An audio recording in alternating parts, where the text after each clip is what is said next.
Hello, everyone, and welcome to Uncivil Law.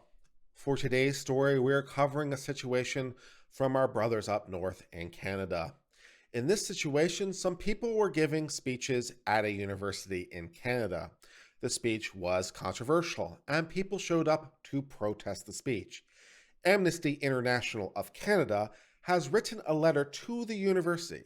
Did they write in order to say that they decried people that were trying to stop free speech from happening? Did they decry the people that were protesting and trying to shut down the free exchange of ideas? No.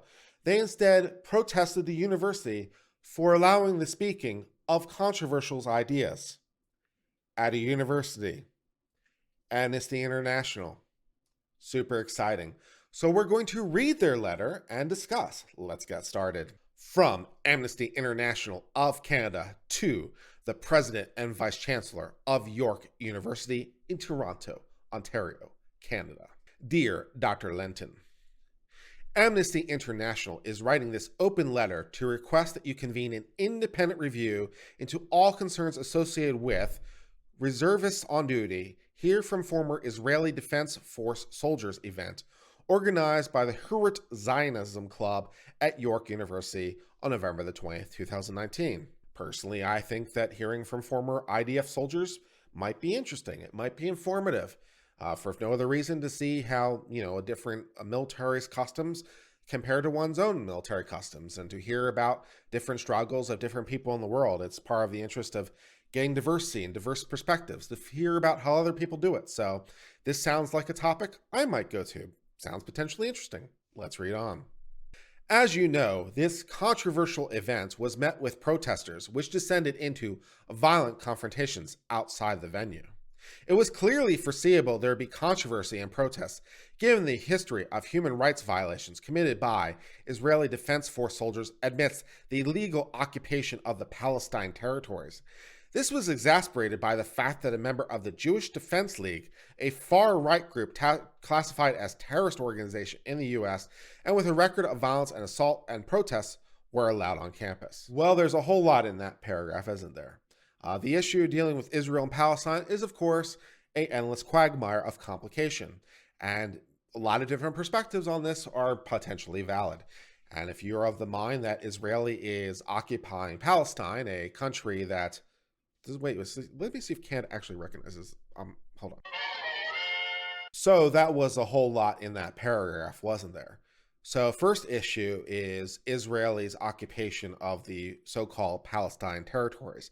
I say so-called because Palestine's recognition is an issue that is disputed in international law. Although the state of Palestine is recognized by most countries in South America, Africa, and Asia, it is not recognized by most countries in Europe, and it is not recognized by either the United States or by Canada. So one could take the position that they're simply occupying Israeli territory. But of course, that's a whole nother can of worms we don't have to get into. But secondly, even if you believe that they are committing some sort of violations, hearing from them might be interesting in terms of further informing your position. And it might give you an opportunity through question and answer to potentially question them about certain activities. So I would take note that this is denying an opportunity in a whole lot of levels. And thirdly, even if none of that, what I just said, is valid, allowing controversial speakers to speak on college campuses seems like a fundamentally good idea. One of the purposes of the university is to be the true marketplace of ideas. And so allowing people who want to speak to people who want to hear the message seems fundamentally good. So would it be clearly foreseeable there'd be controversy and protests? Sure, but that shouldn't dissuade people from speaking on colleges, should it? Amnesty International has an active and dynamic student group at York University that works on a range of campaigns, including our serious concerns about widespread and long-standing human rights violations associated with Israel's occupation of Palestine territories. The group brings a positive voice to the human rights for York, in keeping with the university's encouragement of student agency and leadership. They actively defend and promote universal human rights protections for all people, including freedoms of speech, expression, and assembly, and an obligation to condemn war crimes anywhere in the world. Well, if we're promoting universal rights, including the universal right of freedom of speech, then we should be allowing this group to speak on campus, right? That would be in furtherance of Amnesty's mission to allow this group to speak, because that would further freedom of speech, right? While Amnesty International at York had no official presence at the protest, a number of our members chose to participate in an individual capacity, as is clearly their right. We're very troubled to learn that some members were physically assaulted during their confrontations that occurred and have been receiving threatening messages on the cell phone. They are now fearful when they're on campus and have taken to limiting their movements, staying in groups, and ensuring there are safe space to study in security. I, of course, condemn physically assaulting people who are protesting. Assuming that those people are not protesting in a way that prohibits others from gaining lawful access to the place where the venue is going. So if these people are protesting outside the venue by holding signs and chanting, handing out flyers and anything else that relates to speech, but otherwise not inhibiting people's movement of moving freely and engaging in the speech they want to engage in by, for example, going to the event, then, each person is respecting each other's freedom of speech rights.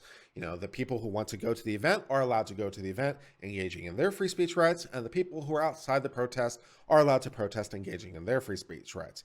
If some of these people were trying to deny access physically, as sometimes happens at these events, however, I would view that as action more than speech. I would also take note that receiving messages on your phone, calling you out for engaging in your speech, regardless of which side of the issue you're on, is one of the things that happens when you engage in the marketplace of ideas. You can expect pushback. So if these people were at the event and were identified as such, and people contacted them to call them out or question them or even mock them for their participation, that engages in freedom of speech too. Now, if people were making threats, and that, of course, is not speech. So, you'd have to differentiate threats from, merely people being mocked or merely being called out for their participation.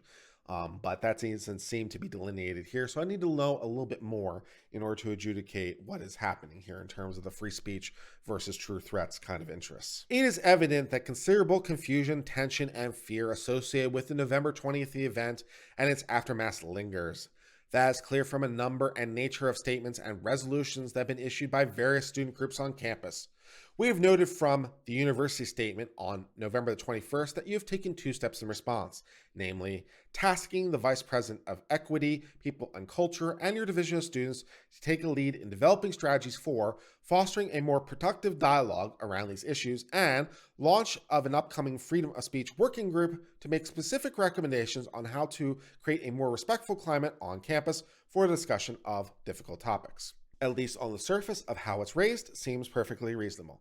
This event got out of control, but we, the university, want to allow people to speak, including difficult topics. And at least Amnesty International, if they're to be believed based on their letter from before, they likewise see freedom of speech as a universal value. So one would suspect that they would cheer this. The university has taken note that some bad things happen, but we want free speech to occur, so we're going to do a better job at helping it to occur in a safe way. So Amnesty International, which says they support free speech as a universal value, will back this, right? Giving conflicting views about what happened that evening, the worrying ongoing impact of students at York, and the important human rights considerations that are at stake, Amnesty International encourages York University to go further and convene an independent review of all circumstances associated with the Her Rights Zionism Club event and its aftermath, with a mandate that includes the examination of considerations that were taken into account in approving the event, including the fact that speakers were former members of a military with a clear record of responsibility for war crimes and other serious human rights violations.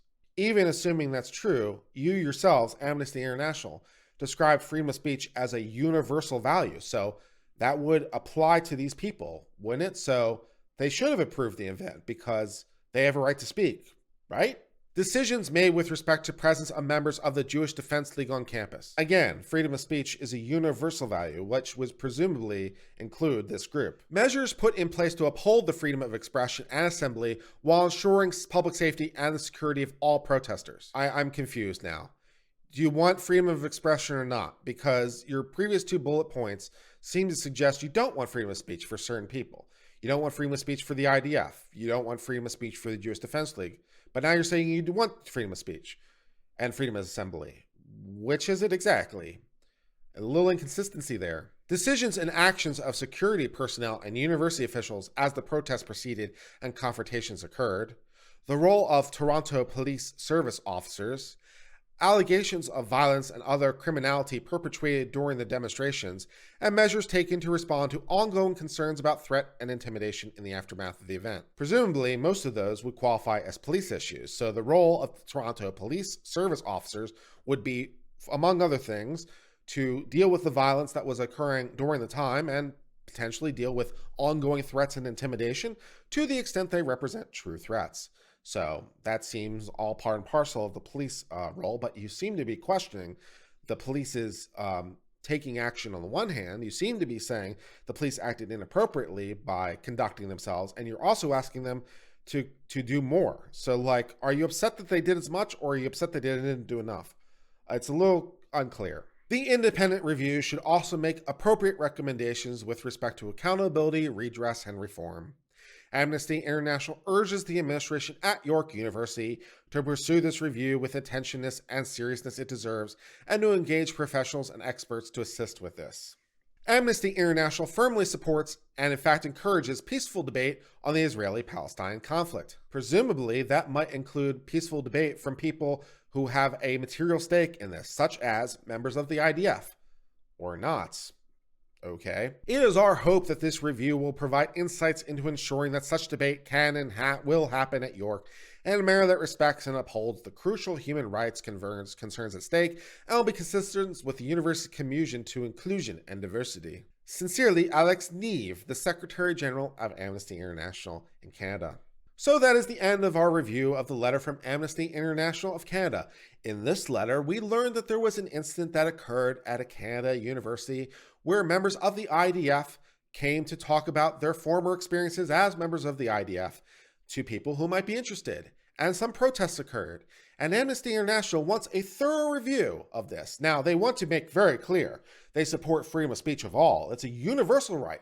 But nevertheless, they want you to carefully review how it came to be that these IDF members were allowed to speak given their treacherous history, and how it was allowed that Jewish Defense League was allowed on campus to engage in their rights of assembly, even though it's a universal right. So we saw this letter from Amnesty International calling for censorship at the same time as declaring freedom of speech to be a universal value, which is in no way contradictory or confusing to anyone.